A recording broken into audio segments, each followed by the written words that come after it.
La educación cristiana, capítulo 4. La ciencia de la salvación, la principal de las ciencias. Los colegios establecidos entre nosotros significan una gran responsabilidad, pues implican importantes intereses. Nuestros colegios, en forma especial, son un espectáculo para los ángeles y los hombres. Hay poder en el conocimiento de las diversas ciencias y Dios quiere que la ciencia avanzada se enseñe en nuestros colegios como preparación para la obra que ha de preceder a las escenas finales de la historia terrestre. La verdad ha de ir a los confines más remotos de la tierra, llevada por personas educadas para hacer la obra. Pero aunque en el conocimiento de la ciencia hay poder, el conocimiento que Jesús vino a impartir personalmente al mundo es el conocimiento del Evangelio.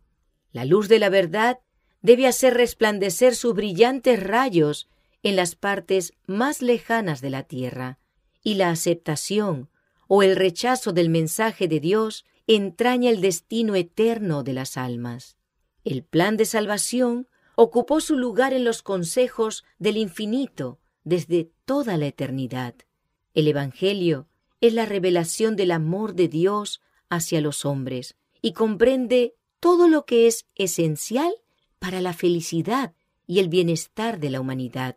La obra de Dios en la tierra es de una importancia inconmensurable y el objeto especial de Satanás es colocarla fuera del alcance de la vista y de la mente, para hacer que sus engañosos artificios resulten eficaces para la destrucción de aquellos por quienes murió Cristo. Es su propósito hacer que los descubrimientos de los hombres sean exaltados por encima de la sabiduría de Dios. La mente recibe el sello de la idolatría cuando está monopolizada por los conceptos y las teorías de los hombres, con exclusión de la sabiduría de Dios. La ciencia, falsamente llamada así, ha sido exaltada por encima de Dios, la naturaleza por encima de su Hacedor. ¿Cómo puede considerar Dios tal sabiduría? En la Biblia está definido todo el deber del hombre.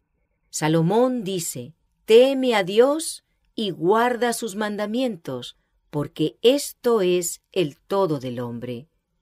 La voluntad de Dios está revelada en su palabra escrita, y este es el conocimiento esencial. La sabiduría humana, el conocimiento de los idiomas de naciones diferentes, son una ayuda en la obra misionera.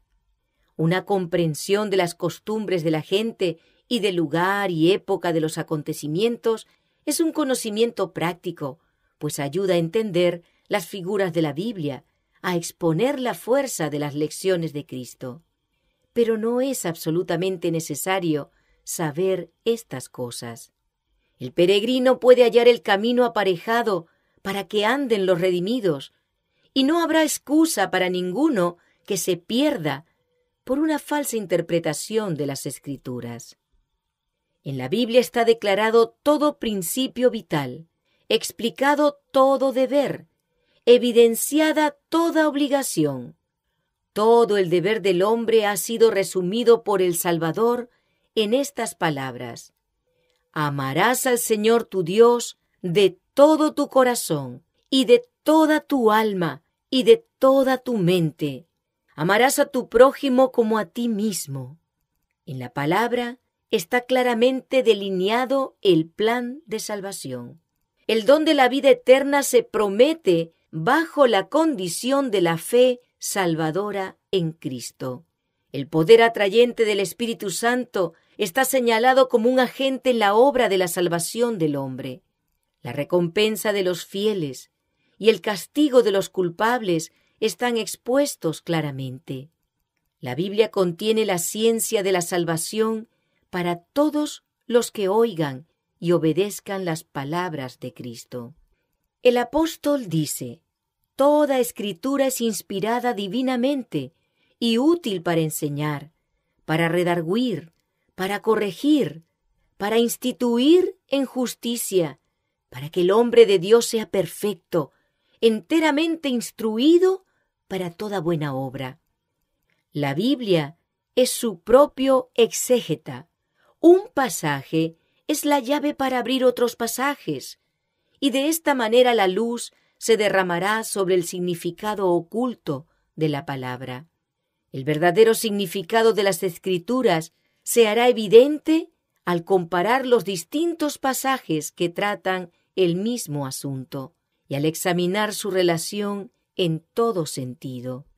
Muchos piensan que deben consultar comentarios de las Escrituras para comprender el significado de la palabra de Dios, y por nuestra parte no diríamos que no deben estudiarlos, pero se requerirá mucho discernimiento para descubrir la verdad de Dios, sepultada bajo el montón de las palabras de los hombres. ¡Cuán poco ha hecho la Iglesia como entidad que profesa creer en la Biblia para reunir las esparcidas joyas de la palabra de Dios en una perfecta cadena de verdad! Las joyas de verdad no yacen en la superficie, como muchos suponen. La mente maestra de la confederación del mal trabaja siempre para mantener la verdad fuera del alcance de la vista y para poner ante los ojos las opiniones de los grandes hombres.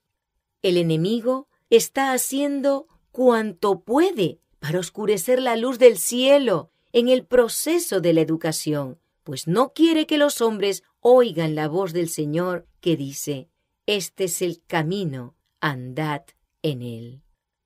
Las joyas de verdad yacen esparcidas sobre el terreno de la revelación, pero han quedado sepultadas debajo de las tradiciones humanas, debajo de los dichos y mandamientos de hombres, y la sabiduría del cielo ha sido prácticamente pasada por alto. Y esto porque Satanás ha tenido éxito en hacer que el mundo crea que las palabras y los hechos de los hombres son de gran importancia. El Señor Jehová, el Creador del universo, ha dado el Evangelio al mundo a un costo infinito. Mediante este agente divino, agradables y refrigerantes manantiales de refrigerio celestial y permanente consolación han sido abiertos para aquellos que acudan a la fuente de la vida. Hay vetas de verdad que aún quedan por descubrir. Empero, las cosas espirituales se disciernen espiritualmente. Las mentes oscurecidas por el mal no pueden apreciar el valor de la verdad tal cual es en Jesús. Cuando se acaricia la iniquidad, los hombres no sienten la necesidad de hacer esfuerzos diligentes, acompañados de oración y reflexión, para comprender lo que deben saber, o de lo contrario, perder el cielo. Han estado tanto tiempo bajo la sombra del enemigo que ven la verdad como se ven los objetos cuando se miran a través de un lente ahumado e imperfecto, pues todas las cosas aparecen oscuras y pervertidas a sus ojos. Su visión espiritual es débil e indigna de confianza, porque fijan la mirada en la sombra y se retiran de la luz. Pero los que profesan creer en Jesús debieran acercarse siempre a la luz. Debieran orar diariamente para que la luz del Espíritu Santo resplandezca sobre las páginas del libro sagrado, a fin de ser capacitados para comprender las cosas del Espíritu de Dios. Debemos tener una confianza implícita en la palabra de Dios, o estamos perdidos. Las palabras de los hombres, por grandes que sean, no son capaces de hacernos perfectos, enteramente instruidos para toda buena obra. Por haberos escogido Dios desde el principio para salvación, en santificación del Espíritu y en creencia de la verdad. En este versículo se revelan los dos medios que obran en la salvación del hombre: la influencia divina y la fe poderosa y vital de los que siguen a Cristo. Llegamos a ser colaboradores de Dios mediante la santificación del Espíritu y la creencia en la verdad. El Señor espera la cooperación de su Iglesia. no se propone añadir un nuevo elemento de eficiencia a su palabra. Ha hecho su gran obra con dar su inspiración al mundo. La sangre de Jesús, el Espíritu Santo, la palabra divina son nuestros. El objeto de toda esta provisión del cielo está delante de nosotros, las almas por las cuales Cristo murió, y está en nosotros el echar mano de las promesas que Dios ha dado y llegar a ser colaboradores suyos, pues las agencias divinas y humanas han de cooperar en esta obra. La razón por que muchos profesos cristianos no tienen una experiencia clara y bien definida es que no creen que es privilegio suyo comprender lo que Dios ha dicho por medio de su palabra. Después de su resurrección, Jesús se unió a 2 de sus discípulos que se dirigían a Emaús, pero ellos no reconocieron a su Señor y lo creyeron un extranjero, aunque comenzando desde Moisés y de todos los profetas, declarábales en todas las Escrituras lo que de él decían. Y llegaron a la aldea a donde iban, y él hizo como que iba más lejos, mas ellos le detuvieron por fuerza, diciendo: «Quédate con nosotros, porque se hace tarde, y el día ya ha declinado». Entró pues a estarse con ellos, y aconteció que estando sentado con ellos a la mesa, tomando el pan, bendijo y partió y dióles. Entonces fueron abiertos los ojos de ellos y le conocieron, mas él se desapareció de los ojos de ellos. Y decían el uno al otro: ¿no ardía nuestro corazón en nosotros mientras nos hablaba en el camino y cuando nos abría las Escrituras? Entonces les abrió el sentido para que entendiesen las Escrituras. Esta es la obra que podemos esperar que Cristo haga con nosotros, porque lo que el Señor ha revelado es para nosotros y nuestros hijos para siempre. Jesús sabía que todo lo que se presentaba en desacuerdo con lo que él había venido a revelar al mundo era falso y engañoso, y dijo: «Todo aquel que es de la verdad oye mi voz». Habiendo estado en los consejos de Dios y morado en los collados eternos del santuario, todos los elementos de la verdad estaban en él y eran suyos, porque era uno con Dios. De cierto te digo, que lo que sabemos, hablamos, y lo que hemos visto, testificamos, y no recibís nuestro testimonio.